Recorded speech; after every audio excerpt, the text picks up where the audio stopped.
नमस्कार दोस्तों, मैं सिद्धांत ओलंपिक स्टडी में आपका बहुत बहुत स्वागत है। कैसे आप सभी लोग। दोस्तों, आज इस वीडियो में हम लोग बात करने वाले हैं प्रवर्तन कांस्टेबल कौन होते हैं, इनकी जॉब प्रोफाइल के बारे में आज हम यहाँ पे डिटेल में बात करने वाले हैं। प्रवर्तन कांस्टेबल कौन होते हैं, कहाँ काम करते हैं, इनकी सैलरी कितनी होती है, ये किस तरह से यूपी पुलिस कांस्टेबल से अलग होते हैं, इनका प्रमोशन वगैरह कहाँ तक जा सकता है। ठीक है, ये सारी चीज़ें आज हम इस वीडियो में डिस्कस करने वाले हैं। आपको बता दूं कि जो भी छात्र प्रवर्तन कांस्टेबल एग्जाम की प्रिपरेशन करना चाहते हैं, आप सभी लोग इस चैनल को सब्सक्राइब कर लीजिए।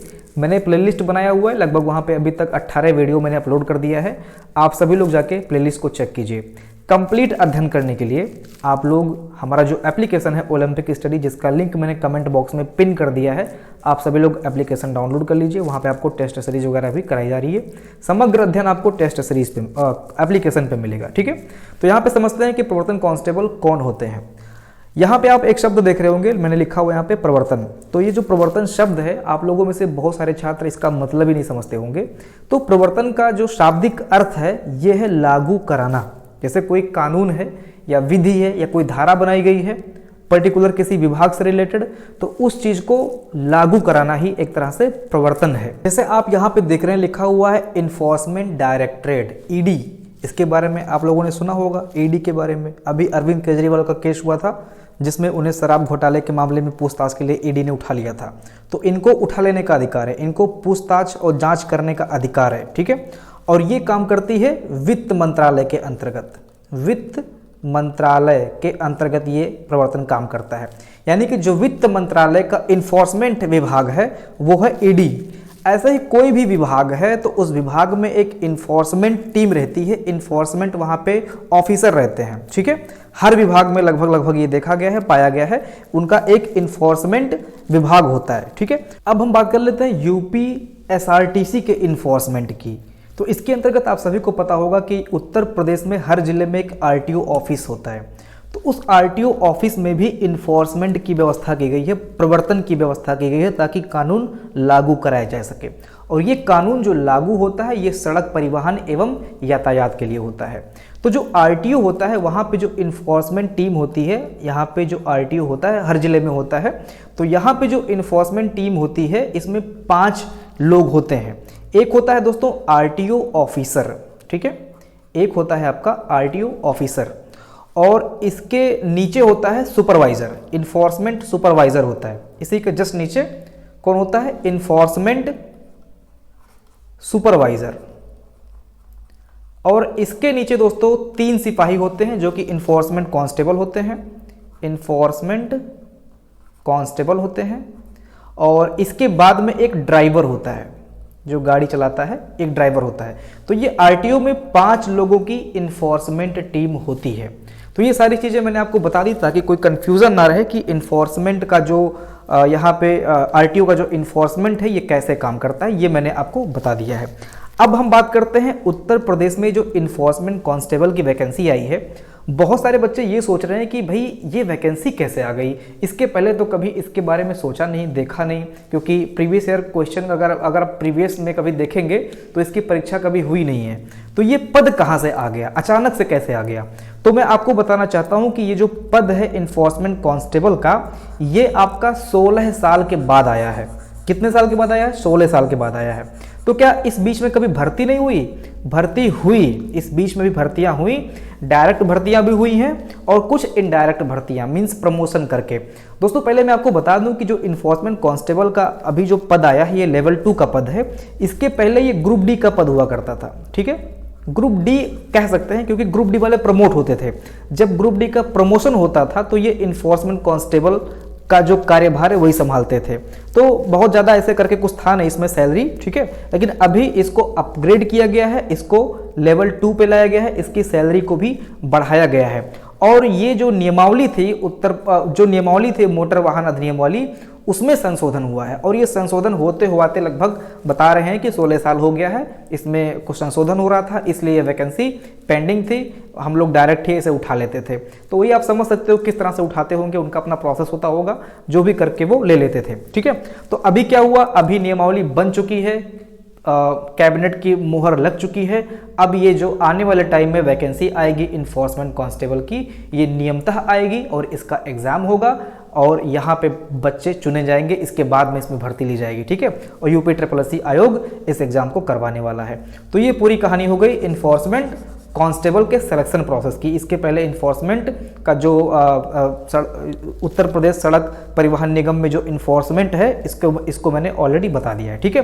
तो ये सारी चीजें डिस्कस हो गई। अब हम बात कर लेते हैं कि इनका काम क्या है। देखिए, उत्तर प्रदेश में भी ट्रैफिक पुलिस होती है, इसके बारे में आपने सुना होगा। अच्छा, कुछ लोगों को ये डाउट है, मैं आपको बता दूं, कुछ लोगों को डाउट है कि जो वो व्हाइट वर्दी पहन के लोग घूमते हैं, सफेद वाली वर्दी पहन के घूमते हैं, सफेद वाली जो यूनिफॉर्म होती है वो इन्फोर्समेंट कांस्टेबल होते हैं। ऐसा नहीं है। इन्फोर्समेंट कांस्टेबल वो सफेद वाले नहीं होते, वो ट्रैफिक पुलिस होती है, उत्तर प्रदेश यूपी पुलिस होती है वो, ठीक है। उसको हम बोलते हैं ट्रैफिक पुलिस। अभी मैं आता हूँ डिटेल में, वर्दी पे भी थोड़ा सा मैं प्रकाश डाल दूंगा। देखिए, तो अभी मैं बात कर रहा था कि इनका काम क्या होता है, तो पहले काम समझ लेते हैं। देखिए, इनका जो काम है, ये सड़कों पर जो गाड़ियां चलती हैं, ठीक है, इनका जो विशेष ध्यान होता है दोस्तों, ये गाड़ियों पे होता है, गाड़ियों पे होता है, ठीक है। गाड़ी नई है, पुरानी है, गाड़ी कहीं इलीगल तो नहीं है, गाड़ी में कहीं अवैध तस्करी तो नहीं हो रही है, ठीक है। ये गाड़ियों पे ज़्यादातर फोकस करते हैं। इसके अलावा बहुत सारी चीज़ें भी देखते हैं, जैसे आपका रोड सेफ्टी हो गया, ठीक है। कोई व्यक्ति रोड सेफ्टी का पालन कर रहा है कि नहीं कर रहा है, जो नियम कानून बनाए गए हैं वो सारी चीज़ें फॉलो कर रहा है कि नहीं कर रहा है, ठीक है। कभी इनकी ड्यूटी भीड़ नियंत्रण में भी लग जाती है, कहीं अगर भारी भरकम भीड़ इकट्ठा हो गई तो वहाँ पे भी ये एक्टिव होते हैं। प्रदर्शन रैली में भी इनकी ड्यूटी लगती है। जन आंदोलन धरना प्रदर्शन कहीं पर हो रहा है तो वहाँ पर भी इनकी ड्यूटी लगती है। इसके बाद में ये लोगों के DL, RC, PUC सर्टिफिकेट आदि भी ये चेक करते हैं, ठीक है। अब हम बात करते हैं, तो ये सारी चीज़ें तो ट्रैफिक पुलिस भी करती है, तो इसमें अंतर क्या हुआ? अंतर दोस्तों मैं बताता हूं आपको। देखिए, जो ट्रैफिक पुलिस होती है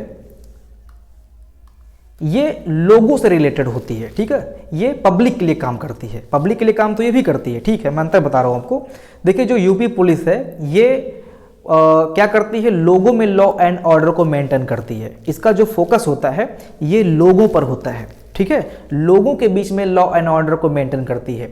यूपी पुलिस दोस्तों ये भी गाड़ी चेक करती है। इसमें जो ट्रैफिक पुलिस होती है ये भी आपका DL चेक करते हैं, RC चेक करते हैं, PUC चेक करते हैं, ये सारी चीज़ें चेक करते हैं। लेकिन ये अब आप बताइए कि यही पुलिस लोगों में भी लॉ एंड ऑर्डर मेंटेन करे, ये गाड़ी भी चेक करे, तो ऐसा तो हो नहीं पाएगा। और गाड़ी दोस्तों आपको पता है भारत भर में कितनी गाड़ियां हैं, भारत में कितने सड़कें हैं, तो पर्टिकुलर गाड़ियों को चेक करने के लिए एक डिपार्टमेंट बनाया गया है जो कि ये इन्फोर्समेंट कांस्टेबल वाले चेक करेंगे, ठीक है। अब ये तो लॉ एंड ऑर्डर को मेंटेन करते हुए ये काम कर लेते हैं, ठीक है।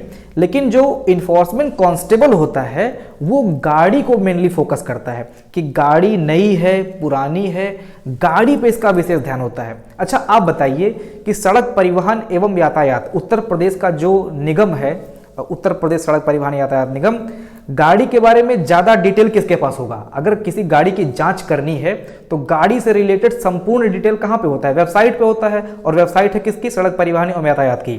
तो ये इनका डिटेल पर्टिकुलर किसी गाड़ी के बारे में ढेर सारा डिटेल, गाड़ी के बारे में पूरा इतिहास खंगाल के रख देते हैं इन्फोर्समेंट कांस्टेबल वाले। और ये जो है ये हेलमेट पहने हैं कि नहीं पहने हैं, DL है कि नहीं है, ठीक है। ये सारी चीजें ये लोग करते हैं। समझ में आ गया अंतर दोनों के बीच में? तो गाड़ी पे इनका विशेष फोकस होता है क्योंकि सड़क परिवहन एवं यातायात भाई पॉल्यूशन तो मेन होता है, इनका PUC वगैरह है कि नहीं, तो ये सारी चीज चेक करने के बाद में अगर कोई अवैध चीज पाई जाती है या गाड़ी में कोई कमी पाई जाती है तो ये गाड़ी को उठा भी लेते हैं। ऊपर से आदेश आता है इनके ऑफिसर का, तो ये गाड़ी को उठा लेते हैं, ले जाके थाने पे दे देते हैं। तो ये इनका काम है। बाकी बेसिक लेवल पे जो है वो ट्रैफिक पुलिस का काम है, ठीक है। तो इन दोनों के काम में आपने अंतर समझ लिया। अगर मैं बात करूं किसका वेतन ज्यादा है, तो दोस्तों यहां पे अगर आप वेतन की बात करेंगे तो यहां पे यूपी पुलिस कांस्टेबल का वेतन ज्यादा है, ठीक है। यूपी पुलिस कांस्टेबल की जो जॉब है वो लेवल 3 की है, ठीक है। इनका जो जॉब है वो लेवल 3 की है, इनका वेतन यहां पे ज्यादा है। मैं भी आगे वेतन पे आऊंगा, फिलहाल इनका वेतन ज्यादा है, आप इतना जान लीजिए, ठीक है। तो इनके कार्य के बारे में हमने देख लिया कि इनके काम में अंतर क्या है और पर्टिकुलर ये काम क्या करती है। ये गाड़ी के इंस्पेक्शन करती है जो इन्फोर्समेंट कांस्टेबल होती है, ठीक है। ये सारी चीजें मैंने आपको बता दी। गाड़ी पे इनका मेन फोकस होता है।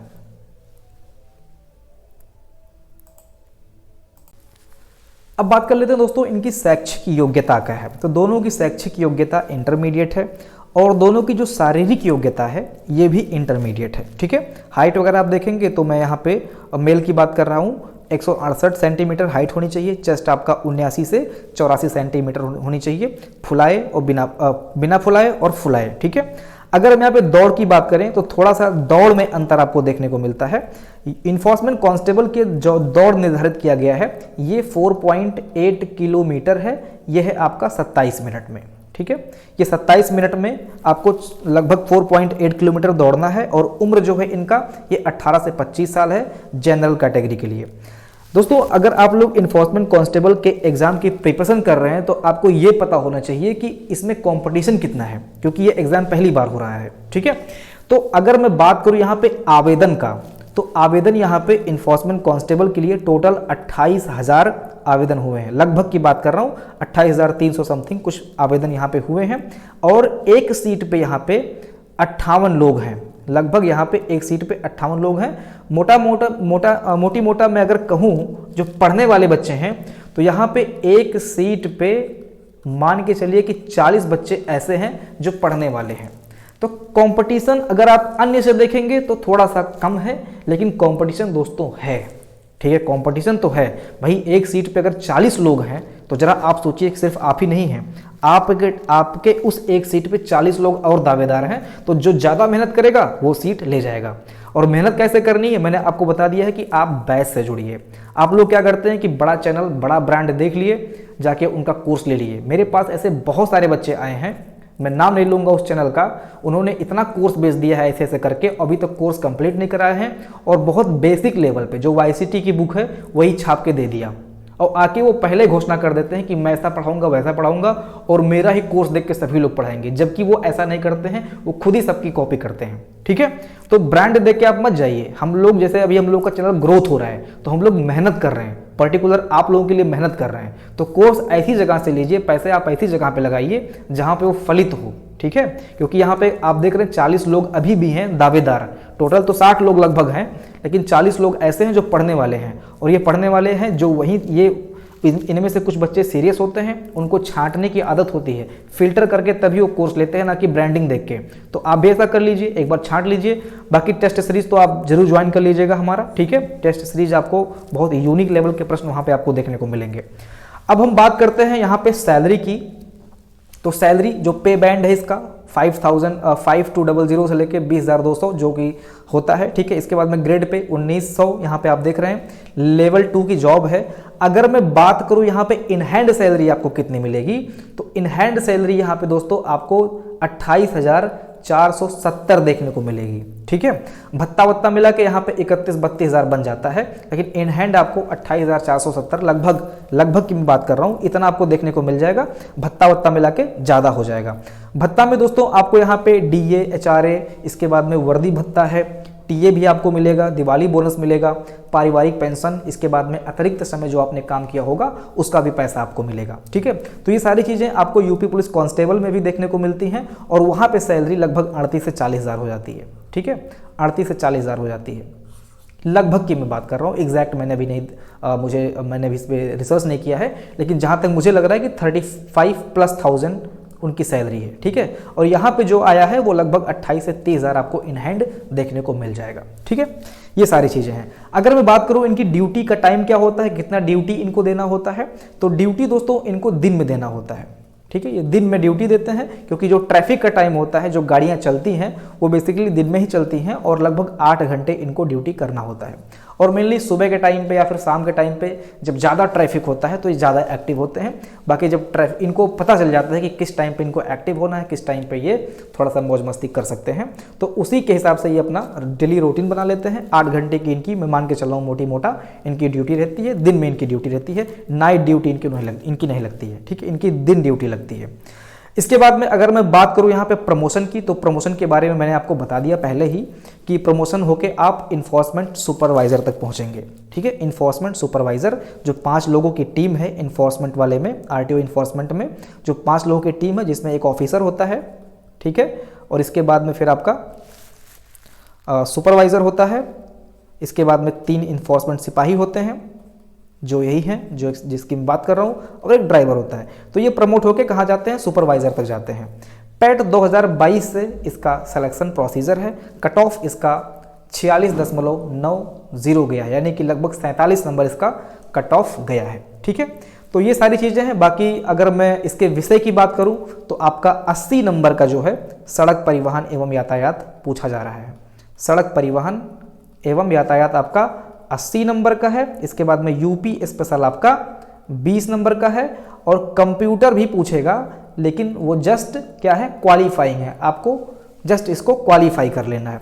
बाकी जो मेन रिटन एग्जाम होगा ये 80-20 का होगा। ठीक है, जिसमें 80 नंबर की तैयारी मैं खुद करवा रहा हूँ। हमारा बैच है, समग्र अध्ययन करने के लिए आप लोग बैच से जुड़िए। अगर आप लोग बैच से जुड़ते हैं, एप्लीकेशन डाउनलोड कीजिए, वहाँ पे अगर कुछ कूपन वगैरह होगा तो लगा दीजिएगा, अदरवाइज कूपन हमेशा एक्टिव नहीं रहता है।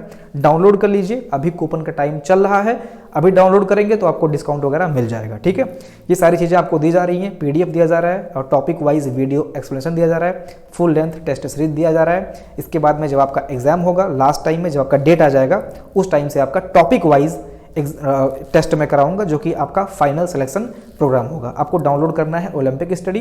इसके अलावा भी अगर आप लोग VPO एग्जाम की प्रिपरेशन कर रहे हो, जूनियर असिस्टेंट एग्जाम की प्रिपरेशन कर रहे हैं, या फिर फॉरेस्ट गार्ड एग्जाम की प्रिपरेशन कर रहे हैं, तो आप सभी लोग ओलंपिक स्टडी एप्लीकेशन को चेक कीजिए। कंप्लीट कंटेंट आपको यहाँ पे देखने को मिल जाएगा। कोई इंक्वायरी हो, कोई बातचीत हो, तो आप इस नंबर पे व्हाट्सअप करके डिटेल्स प्राप्त कर सकते हैं। ठीक है, तो ये सारी बातें आज मैंने प्रवर्तन कांस्टेबल के बारे में आपको बता दी है। अगली एक वीडियो में लाऊंगा जिसमें मैं प्रवर्तन कांस्टेबल की बेहतरीन स्ट्रैटेजी कैसे कैसे आपको पढ़नी है, कहाँ पे आपको विशेषकर ध्यान देना है, ठीक है, किस टॉपिक को आप थोड़ा सा अवॉइड कर सकते हैं या कहाँ पे आपको फोकस करके पढ़ना है, कैसे फाइनल रणनीति के अंतर्गत हम इसमें सिलेक्शन प्राप्त कर सकते हैं, क्योंकि जो इसका एग्जाम डेट है ये आपका मार्च एंड तक आ जाना है। ठीक है, तो इसके बारे में एक वीडियो में अवश्य लाऊंगा। मिलते हैं अगली वीडियो में, अपना ध्यान रखिएगा। जय हिंद।